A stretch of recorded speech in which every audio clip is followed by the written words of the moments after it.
We are now in eclipse season and we're going to be having the first lunar eclipse in Pisces on the 25th degree.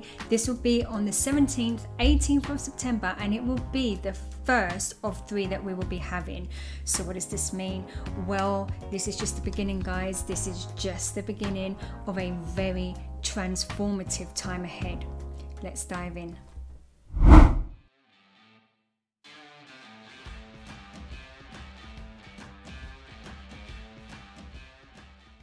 Hi everyone, I hope you're all doing good and keeping well. So we are back in eclipse season and we are having the first of three Pisces lunar eclipse.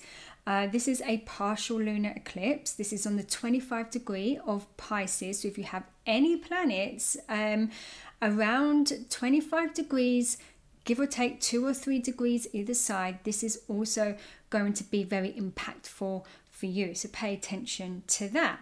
Lunar eclipse is when the Earth casts a shadow over the moon because it's in between the sun and the moon. And so there's no light from the sun going onto the moon.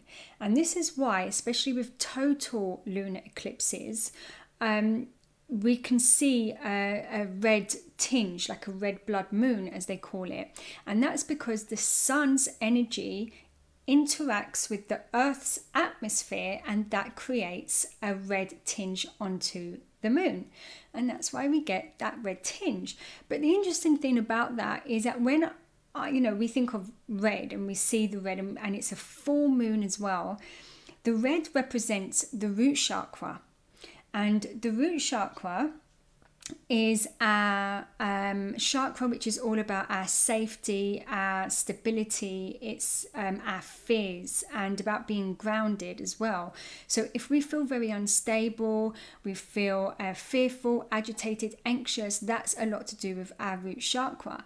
And so when you think of the full moon and you see, especially with eclipses, which are very powerful, they can bring that up. They can bring us to bring our fears up, our emotional insecurities and things we're struggling with. And this is why with full moons, they are known to make people a bit erratic and emotional. Police are a lot busier at this time. Hospitals are a lot busier at this time, and even if you cut yourself, you are known to bleed a lot more at this time, okay?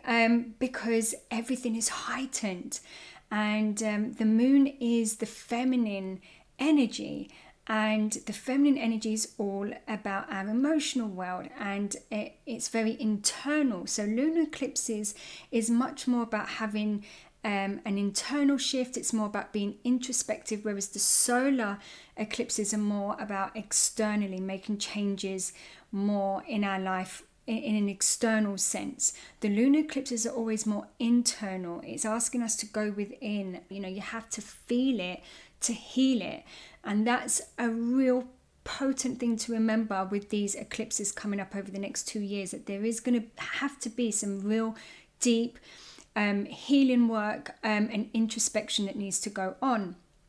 So with this eclipse, just beforehand, we are having a T-square as well. Now a T-square will be between Saturn in Pisces, the Sun in Virgo, opposite each other, and they will both be squaring Jupiter, and so we call this a T-square. So this is basically a challenging aspect because we've got 3 different challenging aspects to the planets, and this is creating a sense of tension, but it's also a very dynamic energy as well. So this is going to be asking us to really look at where we are maybe sacrificing too much, not making enough sacrifices, and what we need to really make a change. And Jupiter being in Gemini, and a pivotal part of this T-square, because both Saturn and the Sun are going to be squaring it, we will be given the downloads and the information that we need to drive and move ourselves forward. So the information will be there, the help will be there, but it's not necessarily going to be easy. You will have those insights if you want them, but whether you make the change, that's a different story, and that's up to you. But Mercury also, in Virgo at this time, and it's, come out of retrograde now, it's moving forward. And so Mercury is in its home sign here, and works very efficiently and well. So that's going to also help us really filter out what it is, that we need to be seeing, what we don't, what's, underneath all the fluff, what the hell is going on, okay? So this is a real dynamic energy where we can be having some great breakthroughs right now. And just be mindful that those fears and emotions may come up. And when we're thinking about also trying to calm our nervous system or any anxiety, we can do things as well by grounding ourselves and balancing that out. So doing things like salt baths or walking barefoot, which is connecting you to the earth, so walking outside barefoot. That's why people, when they go to the beach or on holiday, they feel much calmer being by the sea and on the beach, because there's a lot of grounding that happens when you connect with the earth that way. And there's this real sense of being more present, okay, when you're there, because that's what it does. It grounds you, it pulls you back down, sort of out of your head, which we can often be in when we have a lot of Piscean energy, right?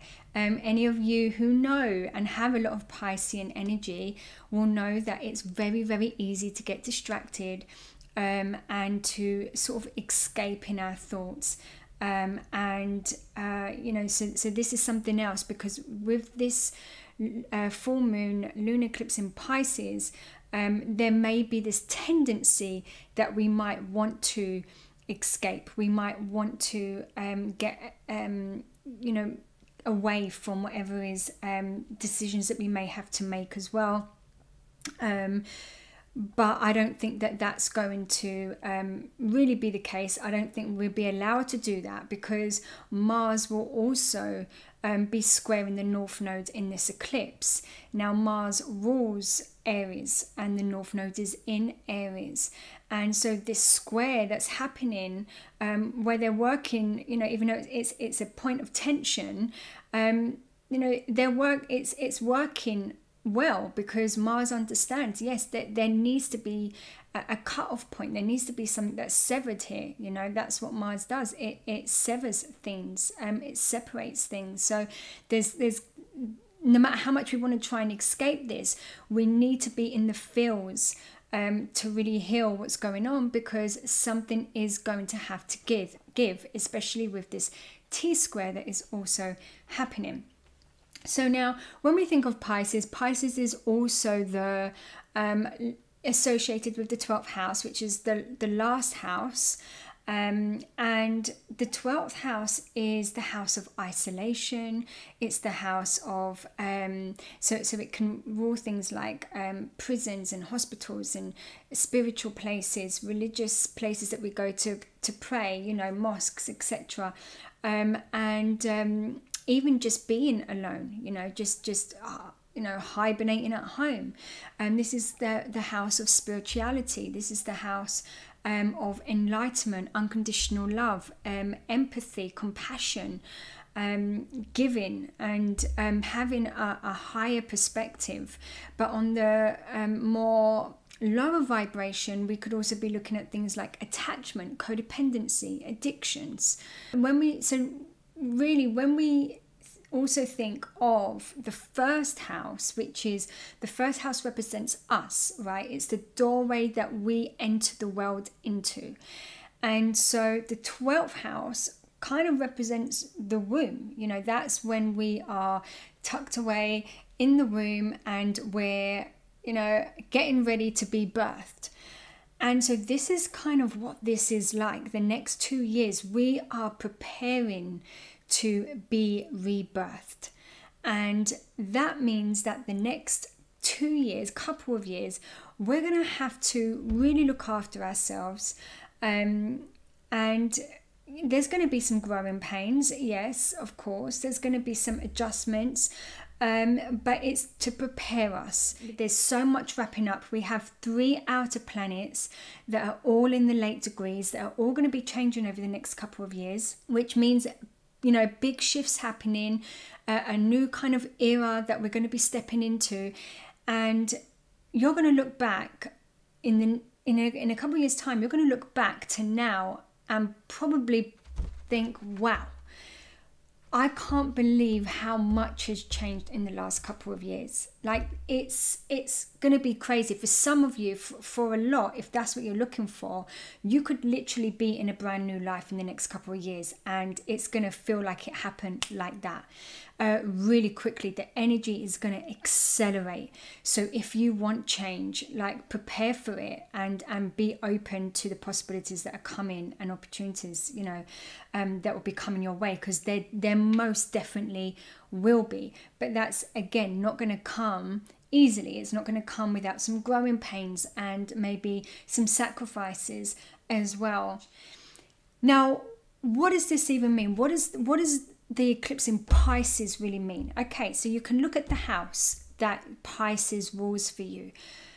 But when we think of Pisces, okay, the way I think of what it represents as well, I mean, many things, but Pisces is a lot to do with our identity. And we don't often think of Pisces like that, because we think of Aries and Aquarius being a lot to do with our identity, because Aries is more an understanding that there's a difference between you and I, you know, me, I, and you are you.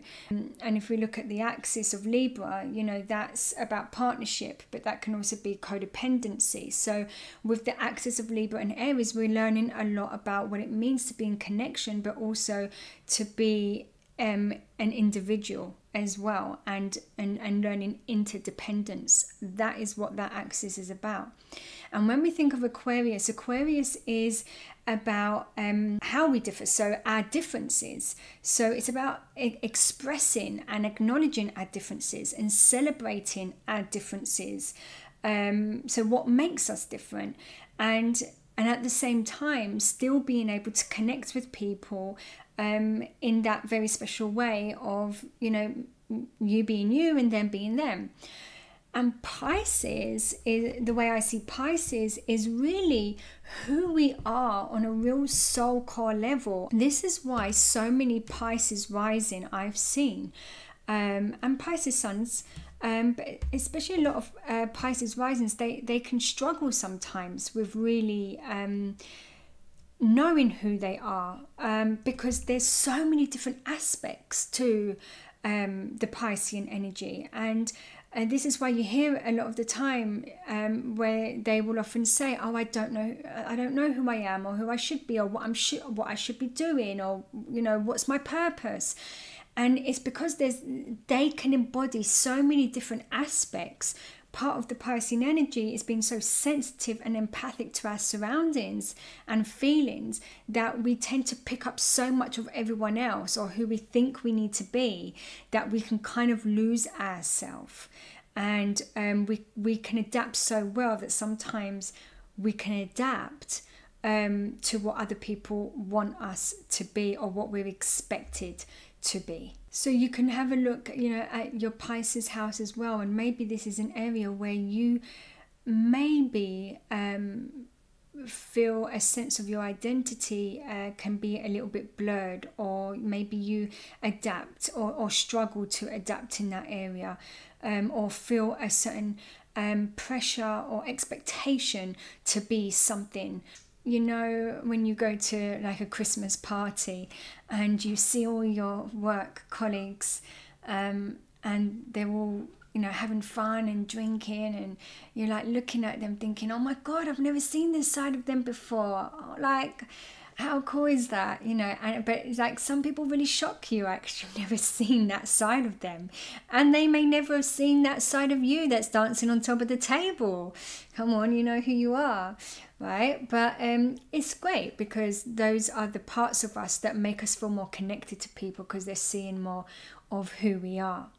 Now, let's not forget boundaries, okay? Something that a lot of people with a lot of Pisces energy struggle with is boundaries. They can feel very blurred, and it's that understanding of what are healthy boundaries. Pisces is such an emotional sign. It's very sensitive, it's very compassionate, it's very empathic, and there is that tendency to say, okay, like, how are you feeling? I get it. Let me help you.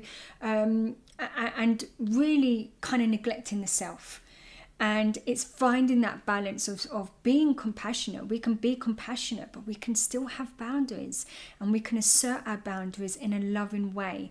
And often Pisces feel that when they have boundaries, they're not being loving, they're being cruel, and that is not the case. So it's really about learning healthy boundaries. So, you may be prone to wanting to escape a little or isolate around this eclipse. And, if you do, good, take that time, take some time for yourself. Be kind to yourself, be gentle to yourself, do what you need to do to connect with, with whatever's coming up, because there will be some required change at some point. And the more you're aware of what's coming up and what maybe needs changing, then the easier you're going to find this whole roller coaster of a ride over the next few years. But the beauty lies in the unknown. And in order to experience that, we need to be able to practice non-attachment and to really be able to take that leap of faith towards our true heart desires. So remember, as this full moon approaches, this eclipse, you need to feel it, to heal it. So good luck, and I wish you all so much love. Bye.